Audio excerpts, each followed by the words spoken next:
mga amahan, sundan ninyo si Digong. Yagot o, kutsinta. Ganuman, masamang damo, matagal mamatay. TBL. Wala na, buang na. Wala na siyang maiturong tama sa mga Pilipino. Alam niyo, kung sabi nga ito, kahit si Digong, ang mga politiko, may libro silang binabasa about politics, to how to be a successful politician. Keep your supporters uneducated, but entertain them. Gaya ng ginagawa niya. Diba? Gaya ng ginagawa ni Digong, pamura-mura, ganyan. Yung mga imposible, ginagawa niyang imposible sa kanyang jet ski, 3 months to 6 months, tatapusin ng ang problema sa droga, pero walang nangyari. Yan ang gustong naririnig ng mga Pilipino, yung mga posible na ginagawa, yung mga imposible na gusto na pinapangako ng mga politiko na gagawin nilang posible, yung mga 2K electric bill, yung mga 10K, 'di ba? Si Saro, ano na to? Malala, wala. Obsessed na to kay PBBM.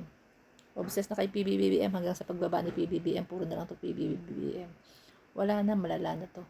Wala nang naituturong tama. Isipin mo, nagpunta ng Tacloban. Nagpunta po siya diyan sa mga nasalanta ng earthquake. Wala siyang dala kundi trapal. Alam mo ang sagot niya doon sa mga nalindulan, doon sa mga nabiktima. Wala na daw silang oras, kaya trapal na lang daw ang ibibigay nila. Walang oras? Ano ginagawa ng mga empleyado mo? Ano ginagawa mo? Buong Ang tagal na yan na. Nagpunta ka dyan, hindi mo pinaghandaan, tapos wala kang dala. Trapal? O para ka rin palang tatay mo. Trapal. 1 linggo kang wala, 10 araw kang wala. Tapos, dala mo trapal, walang paghahanda. O ayaw mong gumastos. Sabagay, medyo malaki-laking babayaran mo sa mga 16 mong lawyers. Si Digong din naman ganyan, itong may bagyo. Ang dala niya trapal, tapos walang tubig na malinis, walang ayuda, walang pagkain from DSWD, walang pakain, walang 'di ba? Walang gutom kitchen.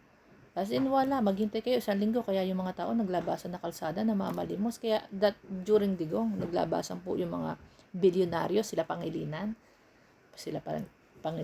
Sila ang Ramon ang tumulong na po dahil naaawa sa mga Pilipino na, mga nagpabudol. Ito na naman po, itong babaeng may sayad na ito, nang bubudol.